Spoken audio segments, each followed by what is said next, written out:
The quantity and intensity of attacks are growing annually, and 68% of funds lost due to a cyber breach are never recovered. Social media platforms are a particularly appealing target. Facebook alone, apparently, 600,000 accounts are compromised every day. This is clearly, without question, going to be the biggest area of IT growth in the next 20 years anywhere in the world, including Canada.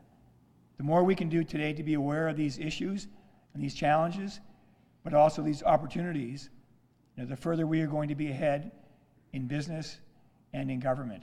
If you are the source of that leak, you will be held liable in the future, increasingly so. As we go forward, we'll rely more and more upon the internet. And so, in that light, it's now time to start thinking about how we paint crosswalks and put road signs on there, how we secure that internet, how we put locks on our doors of our various communities that are involved in this in a responsible way, and that we manage the internet in the same way we manage our communities.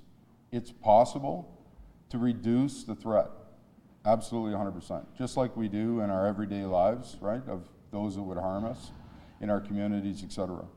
And so when you think of the internet in the same way, all we need to do is put in the mechanisms and the structure and the processes that will help build a little bit more resilience, a little bit more deterrence for those criminals or would-be criminals or those that would harm us. But let me assure you this, without government leadership, without a plan, we will not meet this threat. We cannot do it alone as industry, we cannot do it alone as governments, and we cannot do it alone as academics. And so what is CyberNB? CyberNB is all about creating a light, leadership in the country, through the expertise and the ability for this province to collaborate in a way that it is the sandbox, if you will, for leadership on cybersecurity for the rest of the country. We have the ability, we have the talent, and we have the power infrastructures, the critical infrastructure, we've got the businesses, we've got the cybersecurity industry, we've got a government that cares and understands about, one, the risk, but the opportunity. Cybercrime is increasing in sophistication and in frequency. It's real. CyberNB is leading the country in a path, they're 5 years ahead of everybody else, by far. So the pillars that are being put in place today by your province, by this leadership team, will affect change for the next 100 years. Because we are in a new place, folks. 50% of all companies still do not back up their data.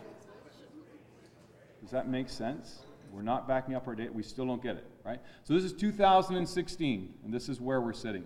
Some recent statistics from Poneman Institute with Scalar talked specifically in the last 30 days about Canadians, okay? So it's no longer extracting information from large studies that are done by companies that focus on the globe. This is a Canadian study. 40 attacks per year, per corporation, regardless of size. If you make maple syrup, you're getting attacked at least 40 times in a year. So 3.5 times a month. These attacks are costing companies in Canada in 2016 $7 million a year. 1,300 new mobile users are added to the internet every single minute. Right? Every 60 seconds, 61,000 hours of music is downloaded on that same highway we're talking about. 639,000 gigabytes of information is transferred across the highway we're sitting on today.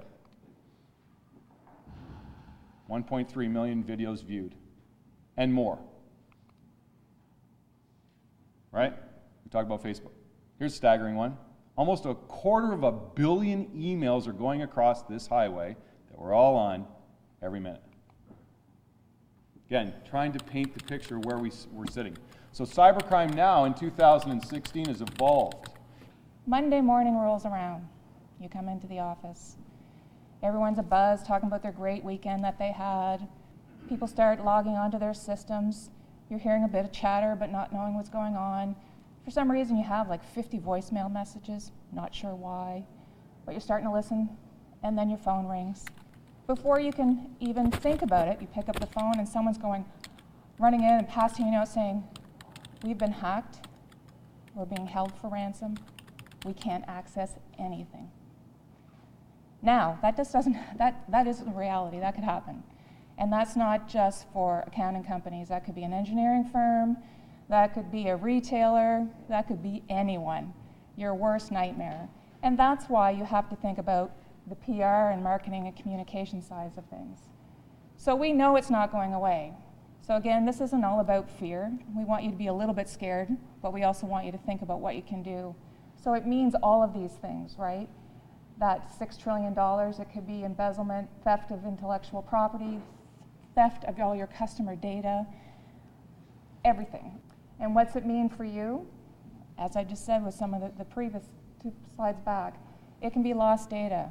It can be lost client data. It's lost productivity. Your loss of trust by customers. This is so, so important, because if you lose the trust of your customers, it's very difficult to get it back. You may never get it back. People will go to other vendors. We must protect that domain in the same way we guard our borders, etc. And that is not the spirit of the internet. So the challenge is one of innovation and the pace and rate of innovation, but security by design, responsible security by design within all innovation as we go forward. This is very difficult.